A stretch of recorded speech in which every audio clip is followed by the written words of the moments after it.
모든 분들 예수님 이름으로 환영하고 축복합니다. 다 함께 예배를 위해서 잠시 기도 드리시겠습니다.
모두 다 자리에서 일어나시겠습니다.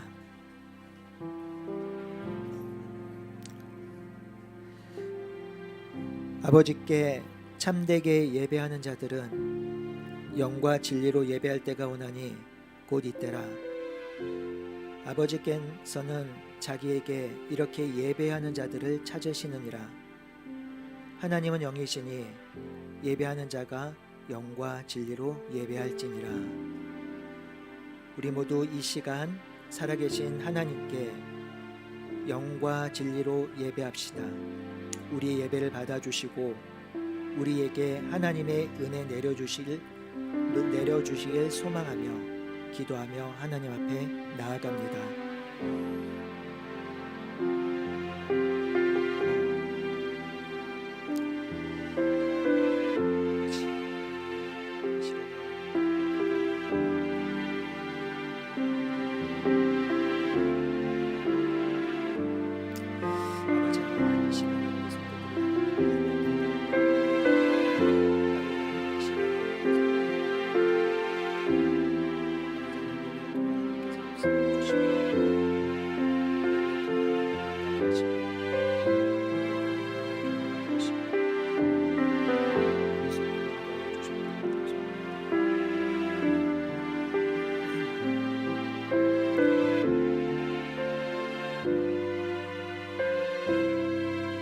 이 시간에 한 주의 삶을 돌아보며 하나님께 범죄한 일이 기억나거든 회개하고 용서를 구합시다. 또한 하나님께서 은혜와 사랑을 주신 것을 경험하고 누린 것이 있으면 감사하고 찬양하는 기도를 하나님께 드리겠습니다. 하나님, 이 시간에 우리의 일상을 돌아봅니다. 아버지 하나님, 우리의 삶을 돌아봅니다. 아버지 하나님, 우리의 삶들이 하나님의 말씀 가운데 세워져야 되기를 구하고 하나님을 바라보지 못하고 하나님을 보지 못하고 내 마음과 두려움으로 살아갔던 죄악들을 용서해 주시고 아버지 하나님, 하나님께서 우리에게 주시고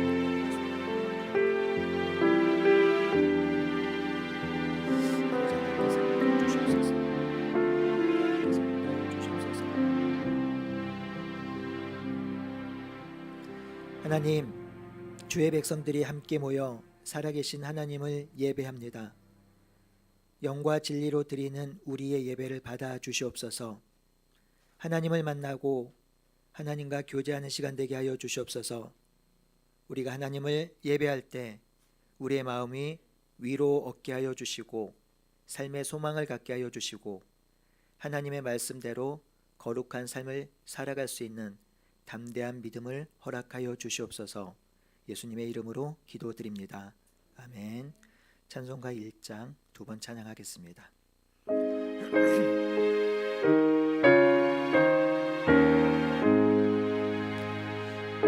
만복의 근원 하나님, 온 백성 찬송 드리고 천사여 찬송하세. 찬송 성부 성자성 만복의 근원, 만복의 근원 하나님, 온 백성 찬송 드리고 저 천사여 찬송하세. 찬송 성부 성자 성령 아멘. 모두 다 자리에 앉으시겠습니다. 우리의 신앙을 하나님께 고백하겠습니다. 나는 전능하신 아버지 하나님, 천지의 창조주를 믿습니다. 나는 그의 유일하신 아들 우리 주 예수 그리스도를 믿습니다. 그는 성령으로 잉태되어 동정녀 마리아에게서 나시고 본디오 빌라도에게 고난을 받아 십자가에 못 박혀 죽으시고 장사된 지 사흘 만에 죽은 자 가운데서 다시 살아나셨으며 하늘에 오르시어 전능하신 아버지 하나님 우편에 앉아 계시다가 거기로부터 살아있는 자와 죽은 자를 심판하러 오십니다. 나는 성령을 믿으며 거룩한 공교회와 성도의 교제와 죄를 용서받는 것과 몸의 부활과 영생을 믿습니다. 아멘. 교독문 54번 교독하겠습니다. 여호와께서 시온의 포로를 돌려 보내실 때에 우리는 꿈꾸는 것 같았도다.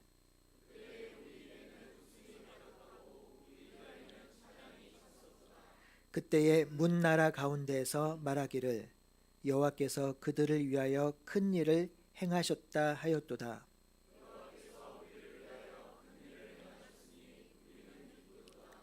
여호와여 우리의 포로를 남방 시내들 같이 돌려 보내소서.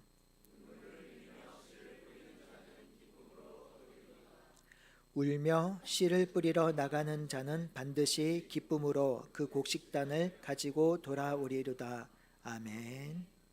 이 시간에 하나님께서 우리들에게 은혜 주신 것에 감사하며 물질의 봉헌을 하도록 하겠습니다.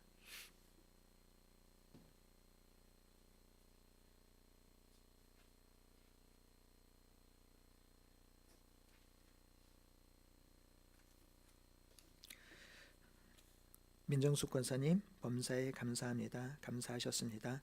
하나님께서 은혜 주신 물질로 11조를 드렸고 온라인으로 감사하셨습니다. 기도하겠습니다. 하나님께서 은혜 주시고 사랑 주셔서 한 주간 살아갈 수 있었음에 감사드리며 우리의 삶을 드리며 물질의 봉헌을 합니다. 하나님 우리가 드리는 이 물질 하나님의 나라와 의를 위하여 사용하여 주시옵소서. 살아계신 예수님의 이름으로 기도드립니다. 아멘. 봉헌 찬양하겠습니다.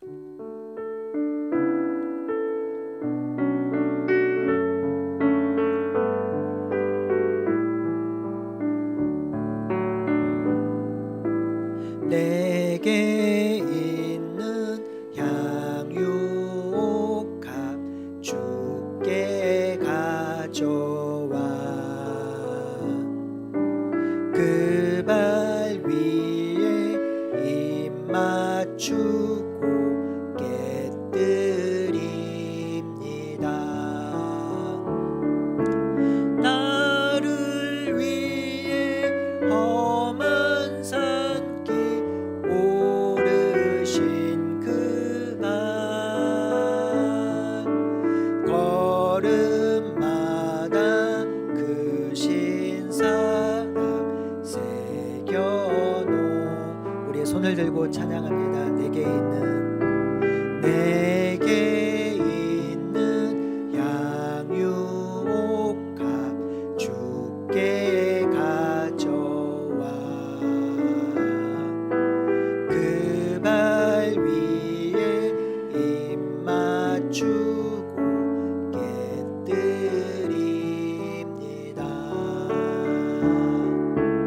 나를 위해 험한 산길 오르신 그 발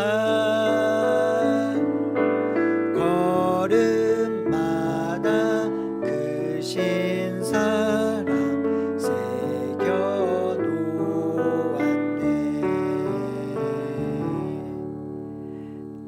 아멘. 우리를 대표해서 박주옥 권사께서 기도해 주시고 이어서 오수린 자매께서 성경 봉독하시겠습니다.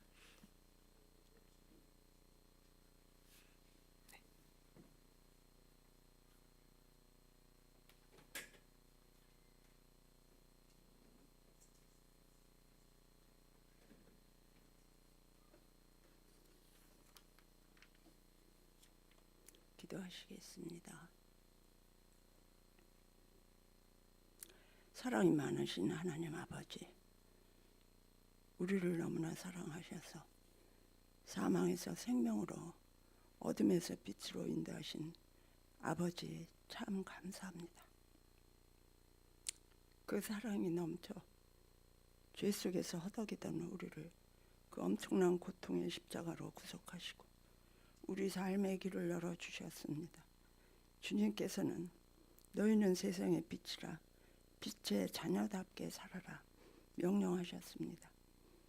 주님, 올해의 마지막에 와서 뒤를 돌아봅니다. 나의 공로는 아무것도 없고 그래도 주님의 사랑을 여전히 주님의 사랑은 여전히 우리를 향하여 은혜를 베푸셨음을 느낍니다. 올 한 해 주님께서는 하나 둘의 교회에 고난을 주시면 주님 그 질병의 고난을 주셨습니다. 그로 인해 우리 주님을 더욱 더 가까이 느낄 수 있었고 아직도 고통에서 완전히 헤어나지 못한 형제 자매들이 많이 힘들어하고 있습니다. 주님 속히 나음을 허락하셔서 모든 성도들이 건강한 육신으로 각 부서에서 주님이 주신 은사대로 내년 한 해를 계획한 대로 잘 이루어갈 수 있도록 허락하여 주십시오. 몸과 마음과 뜻을 다한 그런 충성된 교회로 하나님께서 원하시는 건전한 건강한 교회로 더욱 발전해 나갈 수 있도록 우리를 붙들어 주시옵소서. 예수님 이름으로 감사하며 기도합니다.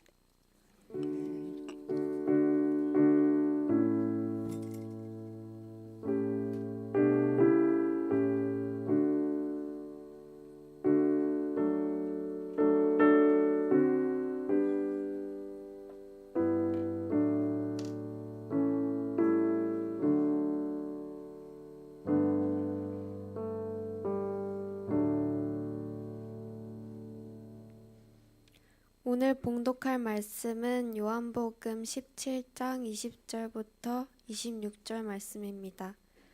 요한복음 17장 20절부터 26절 말씀입니다. 다 찾으신 줄 알고 봉독하겠습니다. 내가 비옵는 것은 이 사람들만 위함이 아니요 또 그들의 말로 말미암아 나를 믿는 사람들도 위함이니 아버지여 아버지께서 내 안에 내가 아버지 안에 있는 것 같이 그들도 다 하나가 되어 우리 안에 있게 하사 세상으로 아버지께서 나를 보내신 것을 믿게 하옵소서. 내게 주신 영광을 내가 그들에게 주었사오니 이는 우리가 하나 된 것 같이 그들도 하나가 되게 하려 함이니이다. 곧 내가 그들 안에 있고 아버지께서 내 안에 계시어 그들로 온전함을 이루어 하나가 되게 하려 함은 아버지께서 나를 보내신 것과 또 나를 사랑하심 같이 그들도 사랑하신 것을 세상으로 알게 하려 함이로소이다.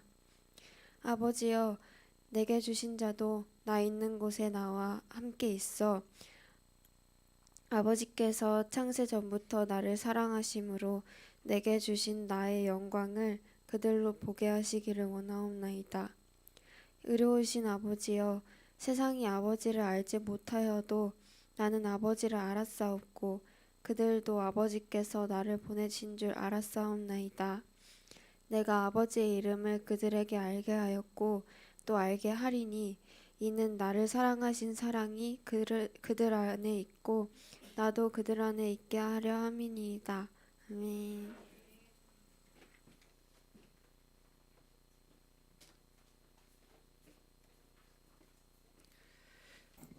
우리 옆에 계신 성도님들과 함께 인사 나누겠습니다. 한 주간 동안 평안하셨는지요? 네, 사랑합니다. 축복합니다.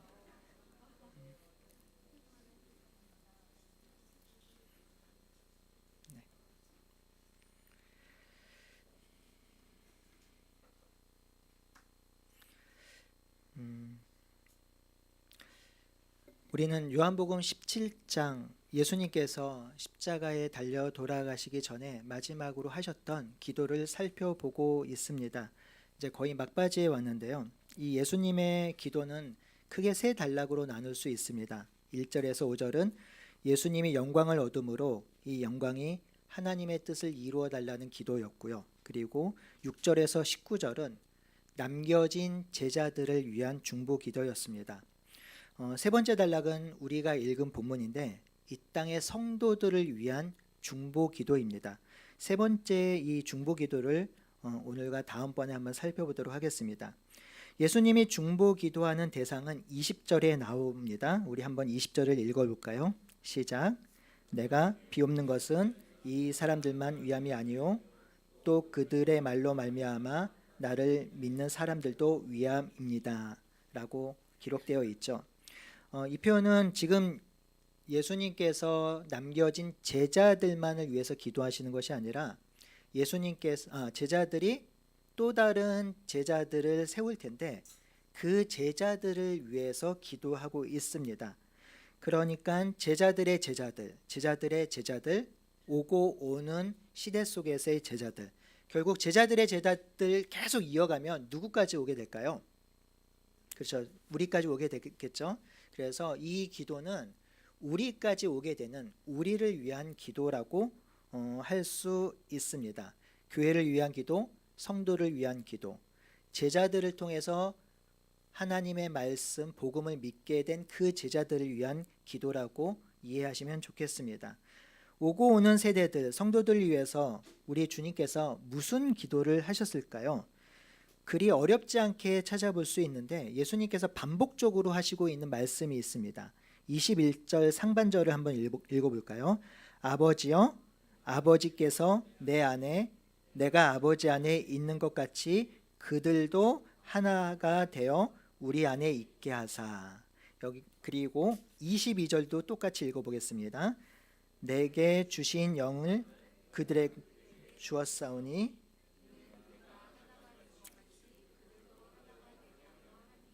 네, 여기서도 하나가 되게 합니다 라고 되어 있고 21절도 그렇죠. 22절 읽겠습니다.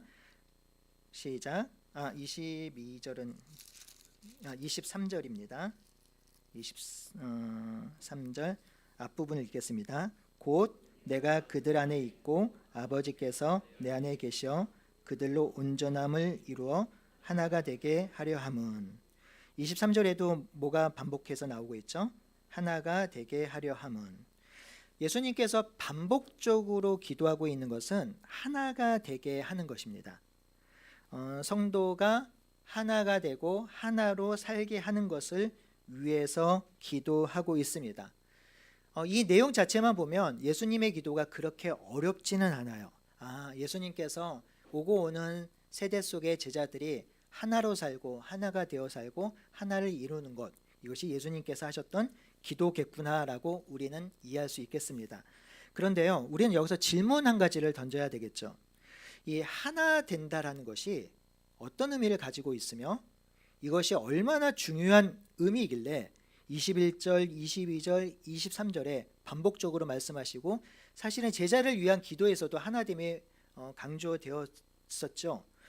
얼마나 중요하길래 도대체 이게 어떤 의미를 가지고 있길래 이렇게 해서 반복적으로 말씀하시는가를 찾아보는 작업이 필요합니다. 지난번에 말씀드렸던 것처럼 이게 해석이고 이게 묵상인 것이 있죠. 성도 여러분, 성도가 하나가 되고 하나가 되어 사는 것 왜 그렇게 중요하죠? 왜 예수님께서 이렇게 기도하셨을까요? 그것은요, 이 하나 되는 것이 구원을 이루고 깨진 세상을 회복하는 첫 단추이고요, 하나님 나라를 살아가는 첫 걸음이기 때문입니다. 이러한 결론에 도달하려면 우리가 성경을 읽는 어떤 해석적인 틀이나 그림이 필요한데요, 소위 해석의 도구나 묵상의 틀이 필요합니다.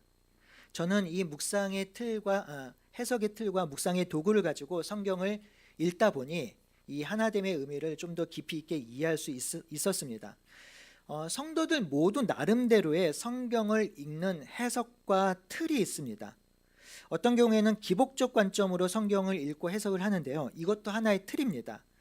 기도 열심히 하고 헌신 열심히 하면 하나님께서 복을 주신다라는 것이 어떤 해석의 틀이 되어서 성경을 그렇게 읽고 해석하고 묵상하게 되는 것이지요. 헌신을 하면 하나님이 복 주신다, 헌신 안 하면 하나님이 저주하신다, 이런 개념으로 성경을 읽는 경우들도 있습니다. 모두 다 대부분의 성도들은 자기 나름대로 성경을 읽는 방식, 해석하는 방식을 다 가지고 있습니다. 여러분, 구원도 그래요.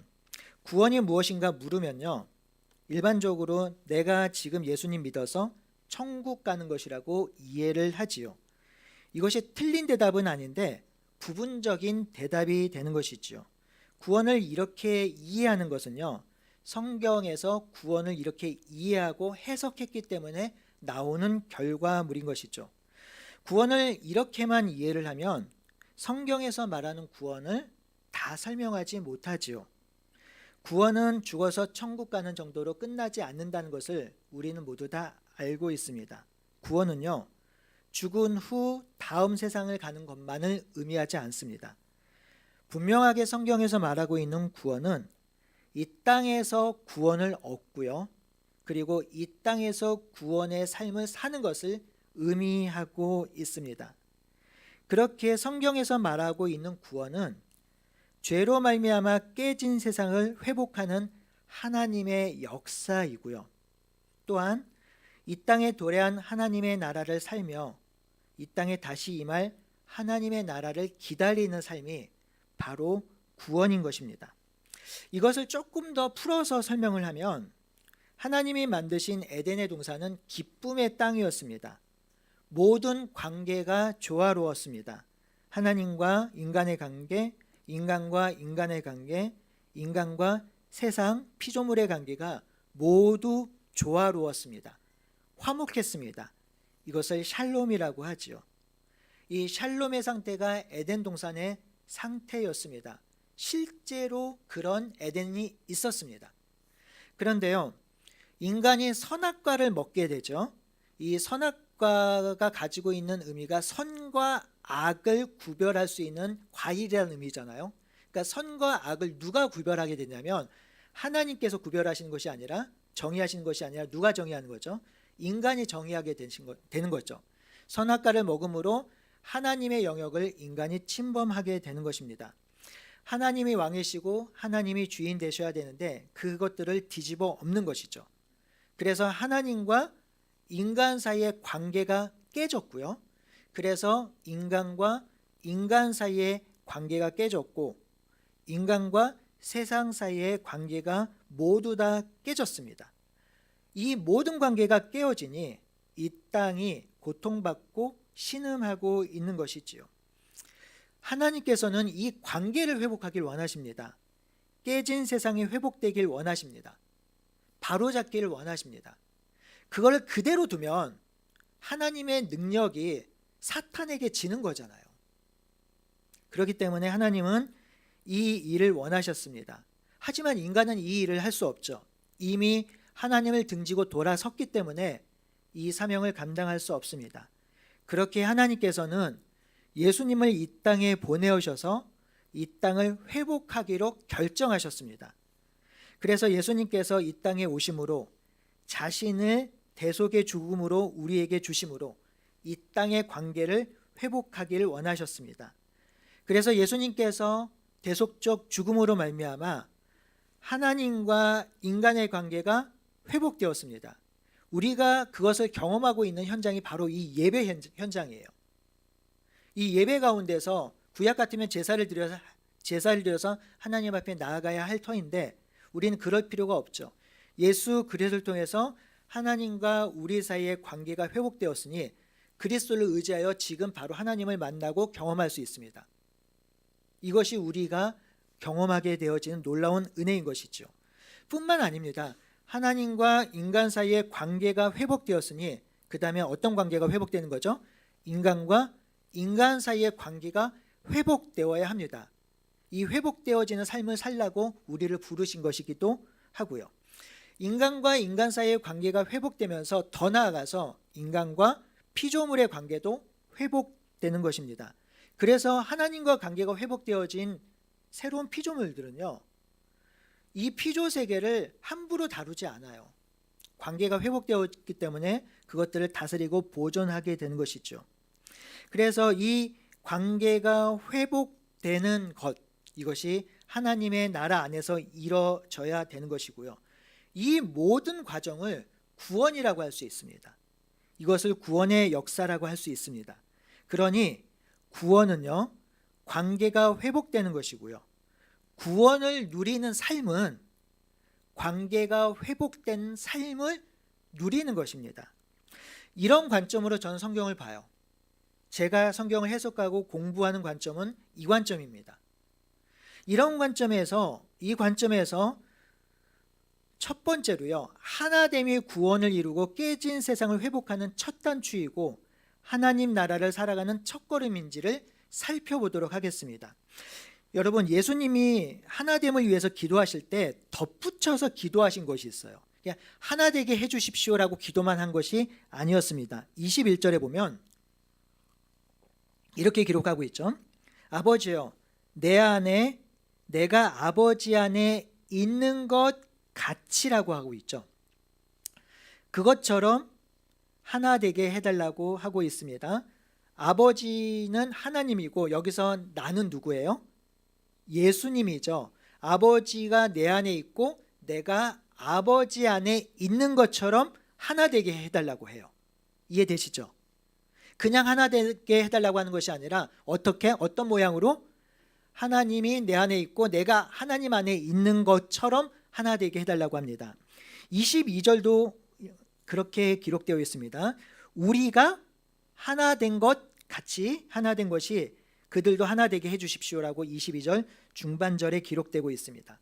내가 아버지와 하나 된 것처럼 그들도 하나 되게 해주십시오. 23절에도 아버지께서 내 안에 계시어 그들로 온전함을 이루어 하나가 되게 하려 함은 하나님 아버지가 그리스도 안에서 하나 되어 온전함을 이룬 것처럼 아버지가 그리스도 안에 있는 것처럼 하나가 되게 해달라고 기록하고 있어요. 여러분, 예수님께서 하나 되게 해달라고 하신 것은 그냥 하나 되게 해달라는 것이 아니라 그 앞에 설명을 덧붙여서 하나 되게 해달라고 합니다. 여러분, 성도가, 교회가 하나가 되는 것은요, 오해하지 않으셨으면 좋겠어요. 세상적인 관점에서의 하나됨이 아니에요. 물리적으로 그냥 하나됨이 아니고요, 기계적으로 하나되는 것을 의미하는 것이 아닙니다. 막 싸우잖아요. 막 싸우다가 고양이 같은 사람들이 한마디 하는 게 있죠. 뭐라고 하죠? 우리가 남이가 이러면은 그래 우리 하나 되자, 막 이런 거 있는데 그런 하나됨이 아니라는 거죠. 그냥 모여서 하나 되자라고 되는 그런 하나됨이 아닙니다. 우리 예수님께서 기도하신 하나됨은 이런 세상적인 개념과 전혀 달라요. 예수님께서 기도하신 하나됨에는 원형이 있는데 그 원형이 뭐냐면 하나님과 그리스도가 연합되어지고 하나님과 그리스도가 하나 되어지는 것 같은 하나됨이에요. 여기서 성령 하나님이 빠져 있는데 사실 성령 하나님도 나중에 삼위 하나님 안에서 들어가게 되는 것이죠. 그러니까 이 하나됨의 원형은요, 삼위 하나님의 연합, 교제, 사귐이에요. 삼위 하나님의 연합, 교제, 사귐, 이것이 하나됨의 근원입니다. 그렇다면 이 삼위 하나님의 연합과 교제와 사귐의 근원이 무엇일까요? 이것이 바로 사랑입니다. 요한 1서 4장 8절에 보면 하나님은 사랑이시다라고 하셨죠. 하나님의 본질은 사랑입니다. 여러분, 이 사랑이 어디서 드러났냐면요, 하나님께서 한 분으로 존재하지 않으세요. 하나님이 삼위로 존재하시죠. 성부 하나님, 그 다음에 성부 하나님, 성자 예수님, 그리고 성령님이 계십니다. 이 삼위 하나님이 존재하십니다. 이 삼위 하나님이 세 분이 어떻게 해요? 진실로 연합되어져 있습니다. 그리고 어떻게 되어 있다고요? 진실로 그 안에 서로 존재하고요, 이 삼위 하나님이 진실로 사랑하십니다. 그래서 마태복음 3장 16절에 보면 하나님께서 예수님을 이 땅에 보내시고 나셔서 이 예수님을 향해서 뭐라고 얘기를 하시냐면 이는 내 사랑하는 아들이요 기뻐하는 자라고 하셨습니다. 이때 누가 같이 임재하시죠? 비둘기처럼 성령님이 임재하시죠. 그래서 이 땅의 역사 가운데 삼위 하나님께서 실제로 함께 현현하시는 역사적 현장이 바로 그 자리였어요. 하나님께서 음성으로 그들 가운데 임하셨고 예수님이 계셨고 성령님이 비둘기처럼 임하셨던 삼위 하나님이 임하셨던 그 현장 가운데 하나님이 예수님을 뭐라고 하셨냐면 내 사랑하는 자, 기뻐하는 자라고 하셨습니다. 그러니 하나님은요, 삼위 하나님이 서로 진실로 사랑하는 가운데 삼위로 존재하고 계셨어요.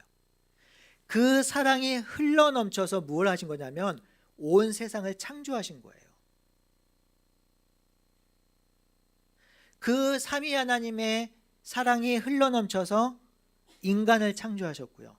온 피조 세계를 창조하신 것이지요. 그렇기 때문에 이 삼위 하나님의 사랑은요, 본질이고 원형인데 세상이 말하고 있는 기브 앤 테이크, 주고받고 하는 사랑, 그런 거 아니고요.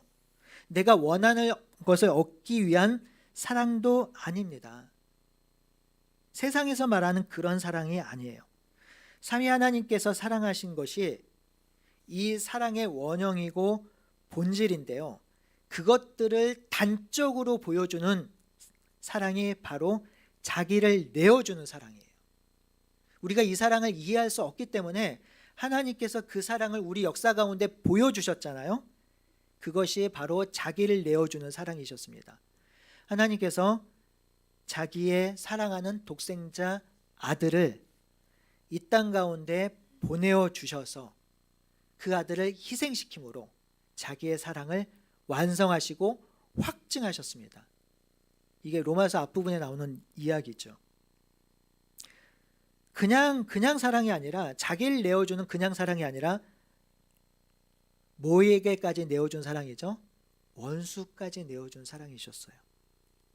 원수에게까지 자기의 목숨을 내어주는 사랑. 인간은 하나님과 원수였죠.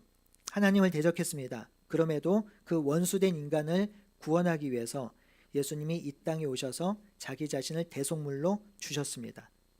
이것이 진실한 사랑이고 참 사랑이고 사랑의 원형입니다. 예수님께서 이렇게 사랑을 베풀 수 있었던 이유는요, 바로 삼위 하나님께서 서로 이러한 사랑을 하고 있었기 때문입니다. 그 안에서 진정한 사귐과 교제가 있었기 때문에, 그 사랑이 충만하고 충만했기 때문에 그 사랑이 흘러넘쳐서 우리를 위한 사랑으로까지 나오게 되는 것입니다.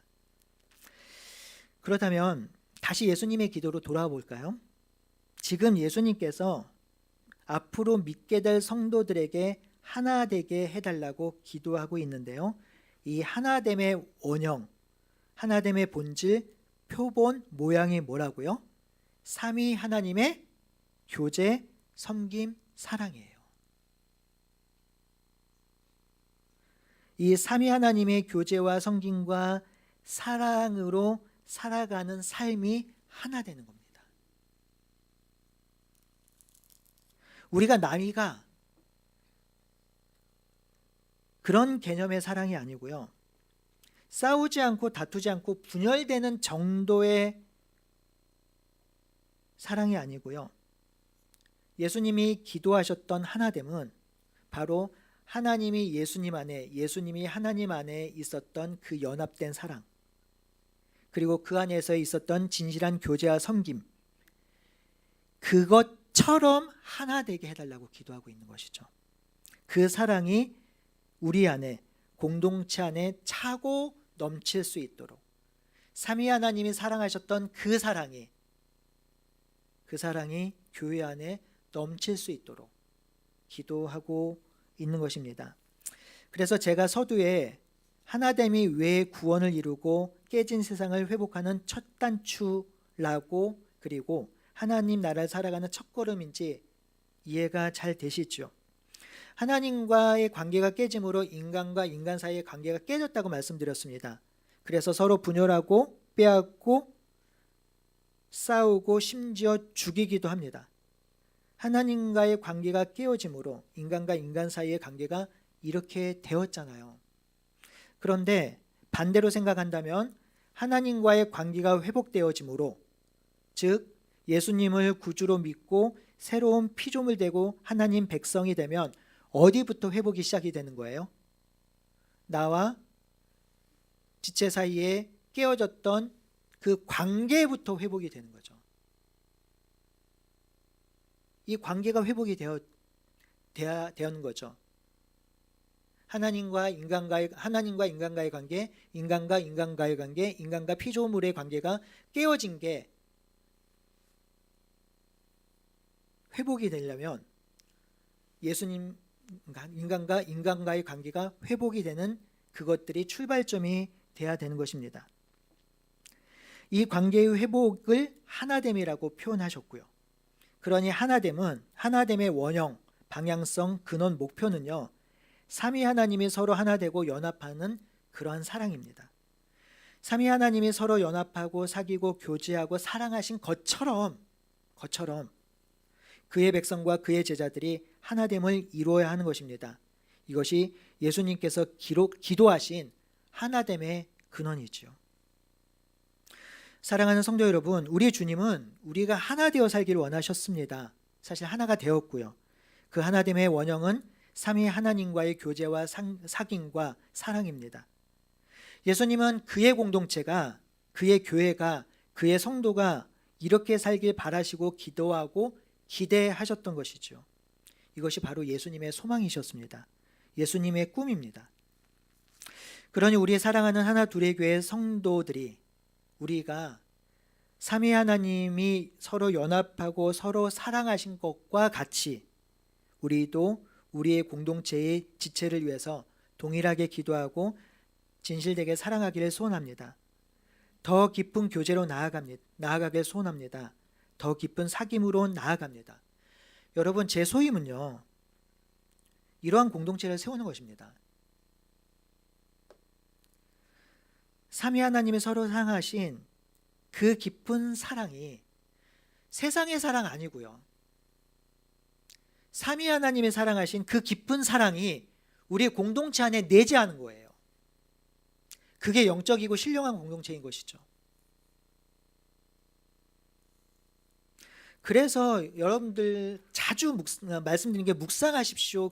묵상으로 기도하시고 말씀을 붙들고 기도하라고 하는 이유는 뭐냐면, 여러분, 삼위 하나님이 어떤 교제를 하셨을까를 묵상해 보는 거죠. 삼위 하나님께서 존재하시는, 여러분 삼위일체를 믿으시죠? 안 믿으세요? 우리 구원의 기본이고 기독교의 기초인데 삼위 하나님이 존재하세요. 그 삼위 하나님이 서로 존재하실 때 어떻게 사랑하셨을까? 어떻게 교제하셨을까? 어떻게 사귀셨을까? 그거를 묵상하는 거죠. 그러다 보면 묵상이 깊어지고 우리 믿음의 선배들처럼 깊은 하나님과의 교제에 들어가게 되고, 그 힘이, 그 사랑의 힘이 우리 안에 흘러넘쳐서 지체를 사랑할 수 있는, 하나됨을 누릴 수 있는 것입니다. 그러니 예수님이 기도하셨던 것처럼 우리가 이미 하나된 공동체이니 그런 삼위 하나님의 깊은 사랑과 교제와 사귐이 우리 안에 흘러넘쳐서 우리가 서로를 사랑하며 하나됨으로 살아갈 수 있는 우리 하나 둘의 교회가 되길 간절히 바라고 소원하겠습니다. 아멘. 두 번째로요, 하나됨이 구원을 이루고 깨진 세상을 회복하는 첫 단추이고 하나님 나라를 회복하는 첫걸음인지 다시 한번 두 번째로 살펴보도록 하겠습니다. 이 하나됨이 중요한 또 한 가지 이유가 있는데, 교회가 하나됨으로 하나님과 연합하기 때문입니다. 21절을 한번 읽어볼까요? 잠시만요. 21절 읽겠습니다. 아버지여, 아버지께서 내 안에 내가 아버지 안에 있는 것 같이 그들도 다 하나가 되어 우리 안에 있게 하사. 여기서 우리 안에 있게 하사라고 하시는데, 여기서 우리 안에라는 것은 삼위 하나님 안에이겠죠. 그러니까 그들이 하나됨을 통해서 어디에 있어야 되냐면 우리 안에 있게 되는 것입니다. 하나됨을 통해서 누구와 연합하게 되는 거죠? 하나님과 연합하게 되는 것이죠. 하나 되는 공동체가 누리는 기쁨은요, 하나님과 연합되어지는 것입니다.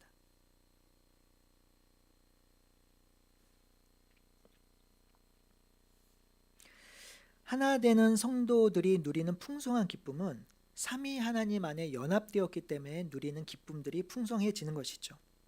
그렇다면 이 하나됨을 통해서 하나님과 연합하고 예수님 안에 거하는 것이 왜 중요할까요?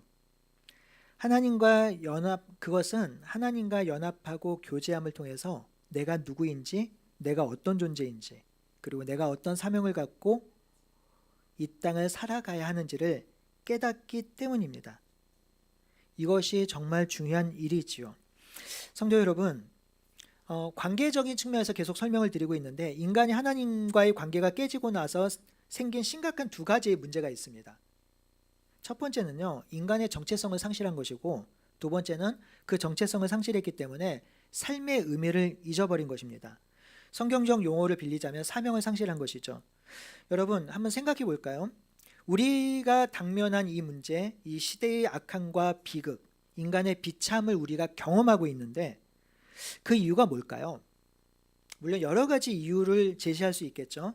근데 그 이유 중에 한 가지는 인간이 어떤 존재인지, 그리고 인간이 누구인지, 어떤 삶을 살아야 되는지에 대해서 상실했기 때문입니다. 인간이 어떤 존재인지 알고 어떻게 살아야 될지를 안다면 인간은 이렇게 살지는 않을 것입니다. 인간이 어떤 존재인지 모르고 그것들을 상실했기 때문에 인간은 무엇을 상실하냐면 인간성이란 것을 상실하게 되죠. 인간성을 상실하면 더 이상 인간다운 삶을 살아가지 못합니다. 그렇게 되면 어떻게 살죠? 인간이긴 하지만 뭐처럼 살게 되는 거죠? 그래서 짐승처럼 살게 되는 거죠. 저는 인간을 비하할 생각이 없습니다. 근데 오늘날 우리 사회에서 일어나고 있는 수많은 일들은 그것을 대변해주고 있지 않나요? 저는 그것을 대변해주는 가장 강력한 상징이 뭐냐면 전쟁이라고 봅니다. 여러분, 전쟁 참혹하나요? 안 참혹하나요? 전쟁은 진짜 참혹한 거예요. 제가 경험한 건 아니지만 상상을 해보면요, 정말 참혹합니다. 여러분, 지금 우리가 살아가는 이곳에 미사일 몇 발만 떨어졌다고 생각해 보십시오. 정말 아비규환이고 생지옥이 되겠죠. 지금 전쟁이 일어나는 곳에 그 전쟁 피해로 인해서 복구하는 데만 80년이 걸린다고 하더라고요. 여러분, 전쟁이 참혹한 건 다 알아요. 그런데요, 놀랍게도 인류 역사 가운데 전쟁을 안 했던 적이 있나요? 전쟁이 그토록 참혹한 것인데 전쟁을 안 했던 역사가 있나요? 인류의 역사는요, 사실 전쟁의 역사라고 해도 과언이 아닙니다. 여러분, 이렇게 참혹한데 이렇게 악한 일이 일어나고 있는 것이 전쟁인데요, 그럼에도 불구하고 왜 인간이 전쟁을 할까요? 그 이유는 내가 갖고 싶은 것을 극대화하기 때문입니다. 죽어서라도 갖고 싶고요, 죽여서라도 빼앗고 싶기 때문입니다. 여러분, 전쟁을 미워할 필요 없습니다. 전쟁은 전쟁입니다. 내 민족, 내가 속해 있는 집단의 이익을 극대화하려 하고 절대로 손해보고 싶지 않아서 일으키는 것이 바로 전쟁이기도 하죠. 심지어 그런 얘기도 있잖아요. 군수물자를 팔아먹기 위해서 전쟁을 일부러 일으킨다고요. 이런 얘기도 있잖아요.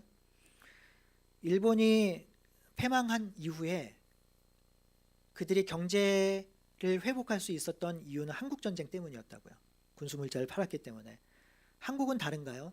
한국이 회생할 수 있었던 중요한 이유 중에 한 가지가 베트남 전쟁이잖아요. 누구를 죽여서 얻는 이익들로 살아가는 사람들이 어쩌면 이 땅의 사람들일 수도 있겠습니다. 너무 부정적으로 이야기하는 것 같긴 하지만 실상은 우리가 경험하는 삶의 현장은요, 제가 설명하는 것보다 훨씬 더 참혹하지 않나요? 제가 설교니까 이 정도만 얘기하는 거죠. 왜 이런 일이 벌어질까요?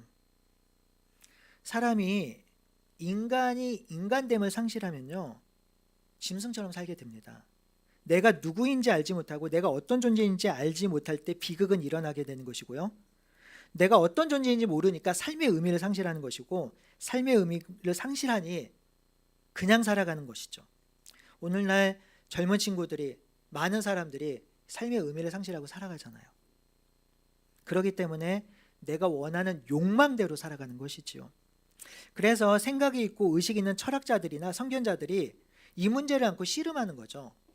그래서 저는 철학하는 사람들이 계속 있어야 된다고 생각해요. 인간이 무엇인가? 나는 어디서부터 왔고 어디로 가는가? 이 땅에서 인간이 살아가야 할 이유가 무엇인가? 어떻게 하면 좀 인간답게 살 수 있을까? 이런 것들을 계속해서 끊임없이 질문하잖아요. 철학자들이. 그래도 의식 있다 하는 사람들이. 그래서 수많은 철학자들이 인간을 나름대로 정의하고 있죠. 제가 이걸 찾아보니까 정말 많은 철학자들이 많은 이야기를 했더라고요. 근데 몇 가지만 얘기해 보면, 잘 모르겠지만 칸트는 자유의지와 도덕법을 따르는 존재라고 했습니다. 이게 어떤 의미인지 알고 싶으면 현이한테 가시면 되고요. 헤겔은 자아를 실천하는 존재라고 했고, 샤르트르는 인간을 자유로운 존재라고 정의를 했고, 하이데거는 존재를 물어보는 존재라고 했습니다. 여러분, 철학자들이 인간은 무엇이다라고 거의 다 정의를 내리고 있어요. 왜요? 인간이 무엇인지 누구인지가 너무 중요하니까요. 이것들을 상실해버리면 인간성을 상실하니까요. 다 나름대로 인간이 무엇인지를 정의해내고 있습니다.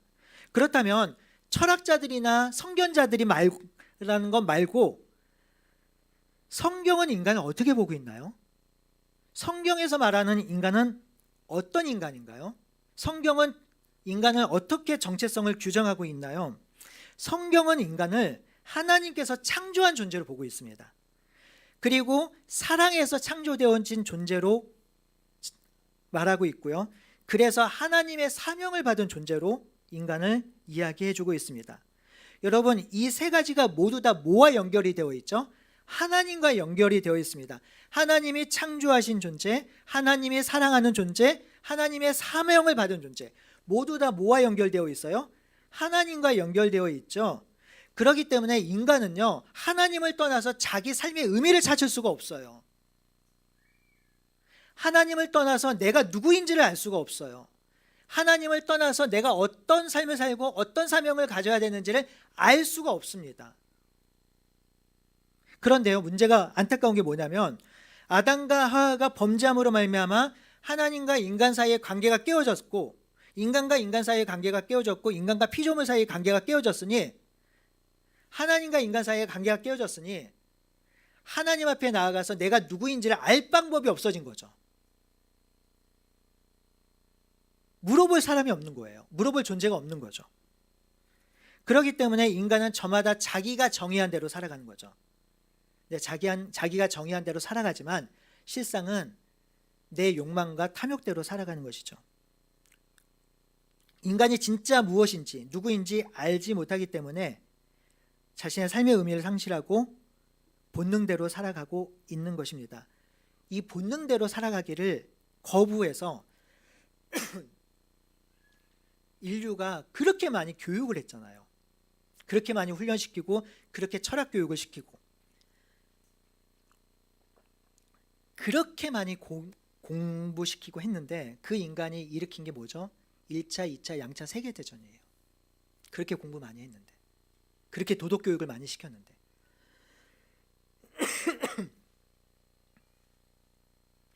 그렇기 때문에 성도 여러분, 인간이 본래 만들어진 인간의 정체성을 회복하고 삶의 의미와 사명자의 삶을 깨달으려면 누구를 만나야 돼요? 하나님 만나야 돼요. 청년 여러분, 여러분들이 누구인지, 내가 어떻게 살아야 되는지를 알려면 누굴 만나야 된다고요? 하나님을 만나야죠. 하나님을 만나야 하나님께서 우리에게 말씀하시는 내가 누구인지, 나에게 부여된 사명이 무엇인지 깨달을 수 있는 것이죠. 하지만 인간이 하나님께로 돌아섰으니 그것을 알 방법이 없죠. 그래서 예수님께서 이 땅에 오신 것입니다. 그래서 제자들을 불러 모아서 그 안에 예수님이 거하게 된 것이고요. 예수님이 그 안에 거할 때 누구와 함께 거한 거죠? 예수님 안에 누가 계셨어요? 하나님이 계셨죠. 그러므로 예수님과 하나님이 함께 거하는 그 공동체가 하나님의 공동체가 된 것입니다. 그래서 성도들이 교회 안에서 하나님을 만나게 되고요. 하나님을 만남을 통해서 하나님과 교제하게 되고 사귀게 되고 그 안에 연합함으로 말미암아 비로소 깨닫게 되는 게 뭐예요? 아, 내가 누구인가? 내가 어떤 삶을 살아가야 되는지를 비로소 깨닫게 되는 것이죠. 그런 의미에서 저는 복받은 인생이에요. 목사로 살아서 복받은 인생이 아니라 제가 누구인지 알거든요. 그리고 저에게 주어진 사명이 무엇인지 알기 때문에 저는 복을 누리고 있는 인생이겠지요. 성도 여러분, 우리는 예수님을 통해서 교회로 모였습니다. 하나가 되었습니다. 하나가 된 우리 가운데 예수님이 계십니다. 예수님 안에 계신 하나님을 통해서 우리는 하나님과 깊은 교제 가운데 들어가고 사귐 가운데 들어갑니다. 그러면 우리가 어떤 존재인지 알게 되고, 어떤 존재인지 알기 때문에 우리의 사명이 무엇인지, 어떻게 살아가야 될지 알게 되는 것입니다. 그러니 예수님께서 오늘 이 본문에서 하나 되어진 공동체가 삼위 하나님과 연합되어지는 공동체로 나아갈 때 중요한 것은 그 안에서 인간이 누구인지 그리고 본질을 깨달을 수 있게 되는 것이죠. 그러기 시작할 때, 그것을 깨닫고 살아가기 시작할 때 우리의 삶은요, 세상에 감당할 수 없는 삶이 되는 거죠.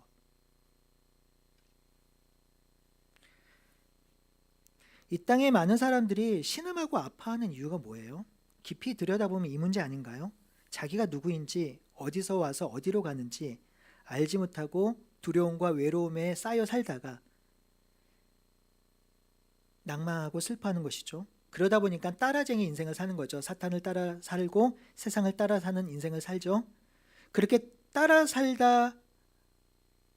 것이 안전해 보이긴 하는데, 따라 살면 그 안에 답이 있을 것이라고 생각해서 살아가는데, 살다 보면 이내 결국 허무와 공허가 몰려옵니다. 이때 또 물어보죠. 내가 누구지? 내가 무엇 하려고 이 땅에 살고 있지? 무엇을 이루며 살아야 하지? 성도 여러분, 제가 이 하나됨을 묵상을 하면서 너무 어려웠어요. 설교가 3번인가 4번이 바뀌게 되는데 한 주 내내 묵상을 하면서 어떤 방향으로 가야 될지 어렵더라고요. 왜 이렇게 하나됨을 말씀하셨을까? 우리는 예수 안에서 연합되었고 하나 되었습니다. 그 안에서 하나님을 만나고 살아갑니다. 그리고 그 안에서 우리는 우리가 누구인지 그리고 어떤 존재인지 깨닫게 됩니다. 왜냐하면 하나님과의 관계가 회복되었으니까요. 그래서 그 관계가 회복되어진 우리들이 이 깨진 세상을 회복하고 새 창조의 역사를 감당할 수 있게 되는 것입니다. 그 삶이 이 땅에 도래한 하나님 나라 안에서의 삶이 되는 것이겠지요. 그러니 성도 여러분, 우리에게 주어진 하나됨을 지키며 하나님과 연합하고 철저하게 하나님과 교제하며 살아갑시다. 하나님께서 우리를 무엇라고 부르시는지, 또 우리에게 삶의 의미를 어떻게 규정해 주시는지 그것을 깨닫고 살아갑시다. 그래서 우리가 그 안에서 하나님이 주신 사명을 붙들고 서로 하나됨으로 서로 격려하고 위로하고 사랑하며 살아갈 수 있는 저와 여러분들이 되시기를 간절히 바라고 소원하겠습니다. 아멘. 이 시간에 함께 기도하겠습니다.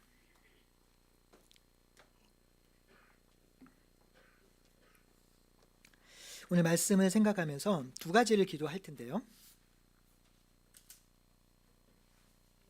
첫 번째는 이 하나됨이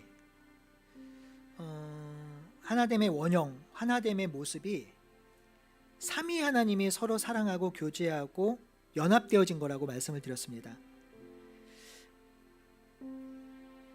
저도 영적으로 부족해서 이것이 얼마나 기쁜 것인지 잘 몰라요. 어렴풋이 알 뿐이죠. 하나님, 우리가 이 삼위 하나님께서 서로 얼마나 사랑하시는지 우리가 깨닫게 하시고, 그 삼위 하나님이 서로 사랑하셨던 그 사랑으로 우리가 지체를 사랑할 수 있도록 인도해 주십시오. 자기를 원수를 위해서 내어주신 그 사랑을 우리가 깨닫고 우리가 그 정도까지 사랑할 수 있는 공동체가 될 수 있도록, 우리의 하나됨이 그 수준까지 올라갈 수 있도록 우리를 붙들어 주십시오라고 이 시간에 함께 기도하도록 하겠습니다.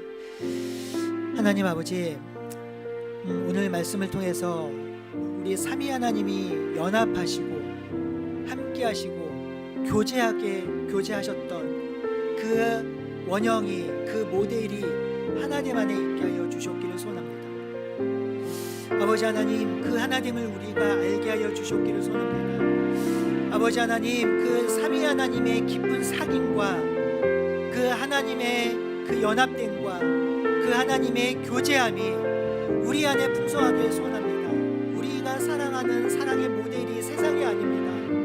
하나님 아버지, 우리가 사랑하는 그 삶의 모델이 세상적인 사랑이 아닙니다. 기계적인 사랑이 아닙니다. 우리 사랑의 모델은 삼위 하나님의 사랑입니다. 우리 사랑의 모델은 그 삼위 하나님의 연합입니다. 우리 사랑의 모델은 그 하나님의 교제이십니다. 아버지 하나님, 우리가 이 영적 수준에 도달할 수 있도록 인도하여 주시옵소서. 더 묵상하게 하여 주시고, 하나님께서, 그 삼위 하나님께서 서로 얼마나 사랑하시는지 우리가 그 사랑을 깨달아 알게 하여 주시고, 우리가 그 사랑이 우리 공동체 안에 일어나게 하여 주셨기를 소원합니다. 하나님 아버지, 우리가 하나됨을 이룰 때 이 사랑으로 하나됨을 이루게 하여 주시고, 하나됨이 이것임을 우리가 다시 한번 깨닫고 나아갈 수 있도록 인도하여 주시옵소서. 피상적인 만남과 피상적인 교제가 아니라, 하나님 아버지, 우리가 기계적인 만남이 아니라, 하나님 아버지, 그냥 한나로 붙어 있는 그 하나님이 아니라 삼위 하나님이 우리를 사랑하신 그 사랑, 그 삼위 하나님의 연합, 그 하나님의 교제와 하나님의 사랑을 우리가 쓸 수 있도록 주시옵소서. 우리 한 가지 더 기도하겠습니다. 하나 되어진 공동체가 하나님과 연합하게 됩니다. 하나님 안에 들어가게 되는 것이죠. 그것을 위해서 그리스도께서 기도하셨는데, 그렇게 하나님 앞에 들어가고 하나님을 만나게 될 때 하나님과의 관계가 회복됨으로 말미암아 우리가 누구인지 알게 되고, 우리가 어떤 삶을 살게 되는지 비로소 깨닫게 됩니다. 하나님을 만날 때 그것이 가능한 것이죠. 하나님과의 관계가 회복이 될 때 그것을 깨닫게 되는 것이죠. 그러니 이 시간에 우리 하나님 앞에 우리의 관계가 회복되었으니 계속해서 물읍시다. 하나님, 제가 어떤 존재입니까? 제가 그 존재로, 어떤 존재로 살아가야 됩니까? 하나님, 내가 이 땅에서 살아가야 될 사명이 무엇입니까? 무엇을 위해 목숨을 바치고 무엇을 위해 살아가야 되겠습니까? 하나님, 하나님과의 관계가 회복되었으니 알려주시고 깨닫게 하여 주시고, 내 남은 인생이 그 사명 따라 살아갈 수 있도록 인도해 주십시오라고 이 시간에 하나님 앞에 기도하며 나아가겠습니다. 하나님 아버지, 아버지 하나님, 우리가 하나님과의 관계 속에서 우리가 누구인지를 규명할 수 있도록 인도하여 주시옵기를 소원합니다. 하나님 아버지, 우리가 하나님과의 관계 속에서 우리가 어떤 존재인지를 규정할 수 있도록 인도하여 주시옵소서. 아버지 하나님, 우리는 하나님의 사랑을 받는 존재이며, 하나님께서 우리를 피조물 삼아 주시고 우리를 창조하신 존재이며, 하나님께서 사명을 주신 존재입니다. 그러니 우리가 하나님을 만날 때, 하나님을 비로소 경험할 때 우리가 하나님과의 관계가 회복되어지고, 그 관계 속에서 우리가 누구인지 알게 됩니다. 우리가 어떤 존재인지 알게 됩니다. 우리가 어떤 사명을 가지고 살아가야 되는지 알게 됩니다. 하나님 아버지, 우리가 하나님을 사랑하고 하나님을 만남으로 우리가 그 존재대로 살아갈 수 있는 우리가 될 수 있도록 인도하여 주시옵기를 간절히 소원합니다. 세상을 따라 사는 존재가 되지 않게 하여 주시옵소서. 사탄을 따라 사는 존재가 되지 않게 하여 주시옵소서. 우상을 섬기는 존재가 되지 않게 하여 주시옵소서. 하나님 아버지, 우리가 하나님을 만남으로 하나님의 피조물 된 백성으로 살아갈 수 있도록 인도하여 주시고, 그 안에 사명을 발견하게 하여 주시고, 그 사명대로 살아갈 수 있는 우리가 될 수 있도록 인도하여 주시옵기를 간절히 바랍니다. 아버지 하나님, 인도하여 주시옵소서. 아버지 하나님, 도우시옵소서. 행하여 주시옵소서. 아버지 하나님, 인도하여 주시옵소서. 아버지 하나님, 인도하여 주시옵소서. 하나님 아버지, 우리 예수님께서 제자들 통하여 믿게 되어질 성도들 위해 기도하셨던 것들을 우리가 깊이 있게 묵상하게 하여 주시옵소서. 우리 예수님께서 교회와 성도들을 위해 기도하실 때 하나로 살라고 하셨는데, 그 하나됨의 원형이, 그 근원이 바로 삼위 하나님의 교제와 사귐과 사랑이셨습니다. 하나님, 우리가 하나 되어 산다라고 했을 때 바로 이 삼위 하나님의 교제와 사귐과 사랑으로 살아가게 하여 주시옵소서. 우리 안에 그 사랑의 풍성함으로 하나됨을 누리게 하여 주시고, 하나됨을 경험하며 기쁨으로 살아갈 수 있도록 인도하여 주시옵소서. 이 하나됨을 경험하는 공동체가 하나님과 연합되길 기도하였사온데 우리가 하나님과 연합되어질 때에 하나님과의 관계가 회복이 되어지고 그럴 때 우리가 누구인지 어떤 사명을 부여받았는지 비로소 깨닫게 됩니다. 하나님을 만남으로 우리가 어떤 존재인지 깨닫게 하여 주시옵소서. 우리는 하나님께서 만드신 피조물이며 하나님의 사랑받는 존재이며 하나님의 사명을 위해서 이 땅에 태어난 존재임을 깨닫게 하여 주시고 그 사명대로 살아갈 수 있도록 인도하여 주시옵소서. 우리에게 선명한 하나님의 꿈과 사명을 허락하여 주셔서 세상을 따라가지 않게 하여 주시고 우상을 따라가지 않게 하여 주시고 돈과 명예를 따라가지 않게 하여 주시고 하나님의 말씀으로 하나님께서 우리를 창조하신 그 목적대로 살아갈 수 있는 우리 모두가 되게 하여 주시고 하나 둘의 교회가 될 수 있도록 인도하여 주시옵소서. 그리하여 세상이 감당치 못하는 우리 공동체가 되게 하여 주시고 그러한 우리 공동체를 통해서 세상 사람들이 하나님이 살아계시는구나, 하나님의 나라가 이 땅에 임했구나라는 것들을 보여줄 수 있는 우리가 될 수 있도록 인도하여 주시옵소서. 우리의 한 주간의 삶이 이러한 복된 삶이 될 수 있도록 성령 하나님 인도하여 주시옵소서. 살아계신 예수님의 이름으로 기도드리옵나이다. 아멘. 다 같이 일어나시겠습니다. 우리 하나님의 복을 누리겠습니다. 이제는 우리 주 예수 그리스도의 은혜와 하나님의 무궁하신 사랑과 성령님의 교제하심이 하나됨으로 공동체를 이루며 하나됨으로 하나님 안에서 하나님과 더불어 살아가기로 이 시간에 함께 기도한 함께 예배한 성도들 머리 위에 이제부터 영원히 함께 하시기를 간절히 축원합나이다. 아멘.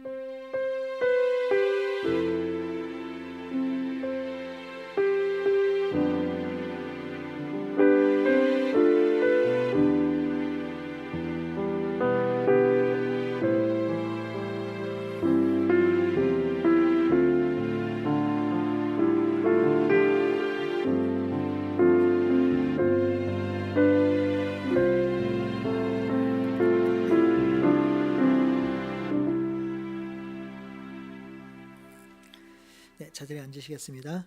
오늘 축복송 이후에 예결산 재직회를 바로 시작하겠습니다. 예결산 재직회는 재직되신 분들은 모두 참여하셔야 되고요. 이 예결산 재직회가 결정이 나면 이 예결산 재직회 안으로 공동의회를 하게 됩니다. 공동의회 때는 교회의 세례교인들은 모두 다 참여할 수 있습니다. 공동의회는 다다음 주에 있겠습니다. 그 공동의회에 올릴 안을 마련하기 위해서 예결산 재직회를 하는 것입니다. 교회의 달력이 배부됩니다. 한 가정당 한 개씩 가져가시면 되겠습니다. 다음 주일은 교회 설립 5주년 감사 예배로 드립니다. 5년 동안 교회를 인도하신 하나님께 감사하며 예배를 드리겠습니다. 오늘 영상을 좀 찍을 텐데요. 하나님께 감사하는 것 또는 하나둘의 교회에 앞으로 5년을 기대하는 것 또 하나둘의 교회를 통해서 기쁨을 누리셨던 것들을 한번 생각해 보시고요. 우리 청년들이나 또는 목사님들이 이렇게 좀 한번 찍어주세요라고 이렇게 카메라를 대시면 기쁘게 한 20초 정도 찍어주시면 영상을 제작해서 우리 다음 주에 함께 보도록 하겠습니다. 다음 주 모임 주일 모임 모든 순서 후에 당회로 모이겠습니다. 젊은 또래 모임 있겠고요. 다음 주에 새가족부 모임도 다음 주 애찬 이후에 있겠습니다. 예결산 공동의회는 다음 주에 있겠습니다. 교회 기도 모임이 계속 진행이 되니 여러분들 보시는 대로 기억하시고 기도에 동참하시길 바라겠습니다. 오세택 목사님 셋째죠. 오재은 자매가 결혼을 합니다. 이번 주 토요일 날 오후 4시 30분 해군 해관 W 웨딩홀 노블레스홀. 이 웨딩홀 이름 자체가 너무 다 영어여서 저도 찾아가기 참 힘든데 그 카톡 보시고 오시면 되겠고요. 4시 반이어서 혹시 교회에서 출발하실 분들은 저한테 개인톡 주시면 함께 출발하겠습니다. 출발 시간은 3시 20분이고요. 없으시면 지하철로 가도록 하겠습니다. 가실 분들은 저에게 연락 주시기를 바라겠습니다. 혹시 빠진 광고 있을까요? 없으시면 우리 함께 축복하겠습니다. 우리 찬양팀 나오셔서 처음 불러보는 찬양이기 때문에 우리 찬양팀과 함께 한 주간을 살아갈 우리 하나 되는 우리 지체들 위해서 사랑하는 마음으로 서로 위로하고 격려하도록 하겠습니다. 혼자 걷지 않을 거예요 라는 찬양이에요. 네, 우리 서로를 축복하는 축복송입니다. 그대 폭풍 속을 걷고 있을 때 비바람을 맞춰야 할 때 비바람을 맞춰줘야 할 때 빛조차 보이지 않아도 그대 혼자 걷지 않을 거예요. 두려움 앞에서 하늘을 보아요. 외로운 그대여 걱정 마요. 꿈꾸는 그 길을 또 걷고 걸어요. 그대 혼자 걷지 않을 거예요. 처음부터 다시 한번 할게요. 그대 폭풍 속을 걷고 있을 때 비바람을 마주해야 할 때 빛조차 보이지 않아도 그대 혼자 걷지 않을 거예요. 두려움 앞에서 하늘을 보아요. 두려움 앞에서 하늘을 보아요. 외로운 그대여 걱정 마요. 꿈꾸는 그 길을 또 걷고 걸어요. 그대 혼자 걷지 않을 거예요. 두려움 앞에서 하늘을 보아요. 외로운 그대여 걱정 마요. 꿈꾸는 그 길을 또 걷고 걸어요. 그대 혼자 걷지 않을 거예요. 우리 같이 걸을 거예요. 우리 같이 걸을 거예요. 주님 같이 하시니까요. 주님 같이 하시니까요. 축복합니다. 재직은 있으니까 바로 앉아주세요.